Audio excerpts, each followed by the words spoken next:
we are the organizers of this forum, a very important forum that has bring together multi-agency team.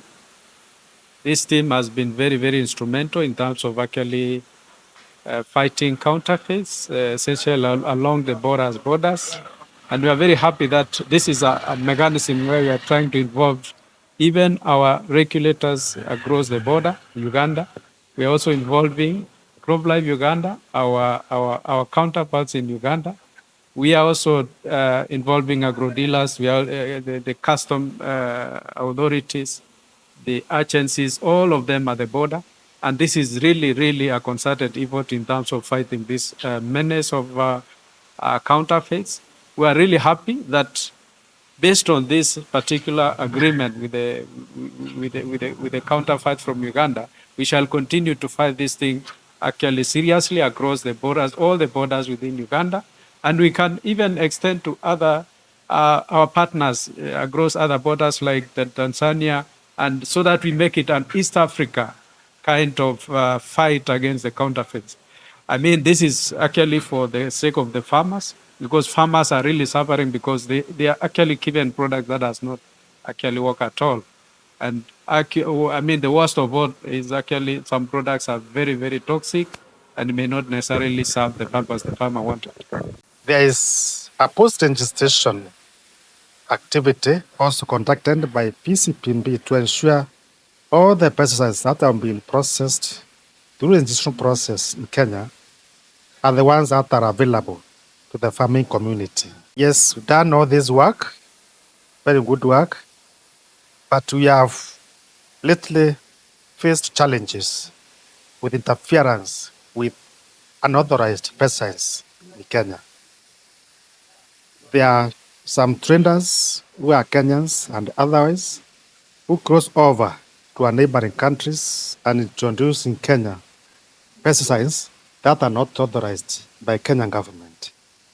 These traders go even as far as China and other parts of the world. It's a challenge that we have earned in the last 2 years, becoming a serious concern. And the PCPB, executing their mandate, has put up measures to intervene on the availability and introduction of unauthorized pesticides in Kenya. A lot of compliance activities have been conducted all over the country, reaching to all stakeholders, including the farming community, and enforcement has also happened for where non-compliance has not happened. And part of the compliance is reaching out to stakeholders and the farmers. And today, we had a stakeholder sensitization for all border officers at Malaba border post who are public and private stakeholders. We pass to them all the messages around the registration of pesticides, genuine pesticides, counterfeit pesticides, and registered pesticides as part of information sharing.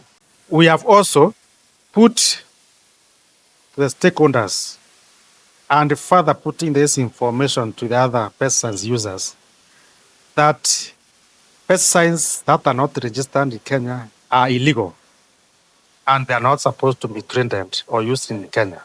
Because of this activity of dealing with the unregistered pesticides in Kenya, we have been executing compliance measures in the last 1 year, where we have arrested many traders in shops, in streets, in factories, handling and registering pesticides. As today, we have a cumulative of a staggering 70 cases in the courts of law and others probably similar. We are looking at various ways in which you can control the issue of proliferation of counterfeit pesticides, which are now rampant in our markets. With this, we are trying to make sure that we increase food production and ensure that there is food security, because we realize that across the border, we have some products or some pesticides that are coming in that are not good for use in our farms. So this has been so good and we have learned a lot. This workshop was very important in the sense that it has been held along the border, and that's where the purification of counterfeit products mainly takes place. The participants were taken through what counterfeit products are, their impacts, for example, their effects on on the environment and human health, and also how they affect the economies of the countries. We have been fighting country by country, but now this cooperation where they bring together a number of countries and we share ideas and then we move out to implement. It's a better methodology of working than the other one when you fight alone. We are so privileged to be part of this wonderful meeting.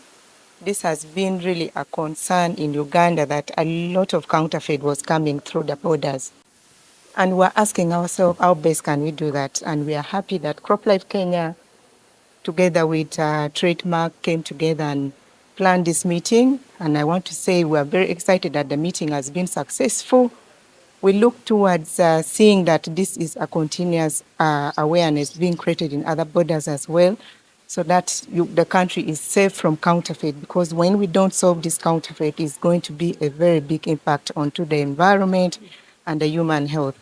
This illegal trade has been for long and nothing was yet being done. But me, I'm happy that 2025, we started on this and we hope it will continue. We need to have a collaboration, especially for the industry and the regulators, to ensure that the farmers are sensitized on how to identify counterfeit. And at the same time, we also ensure that the farmers are protected. This counterfeit are stopped. If it is not stopped, we are going to have a big problem in future. For us to really stop this blame game of where countries comes up and say, Kenya comes and say Uganda is the one bringing this counterfeit, Uganda say Kenya, we should unite to enforce. We need to bring up together resources to ensure that we put up a strong laws to protect the farmers from counterfeit. We ensure that we clean up the market, we clean up the borders, so that at the end of the day, we have a reduction in counterfeit for the safety of the farmers. I'm happy about today's meeting of all the stakeholders, plus the multi-agency, including Pest Control Board, the officials from the county government, and the county commissioner.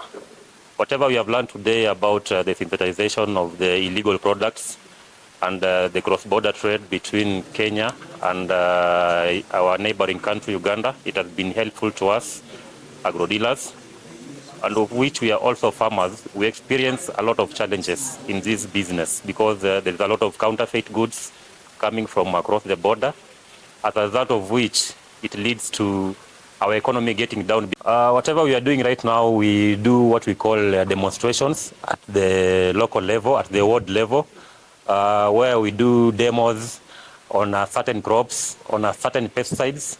Then after they have matured, we do conduct field days where we invite all the farmers plus all the stakeholders, including the seed companies and the fertilizer companies.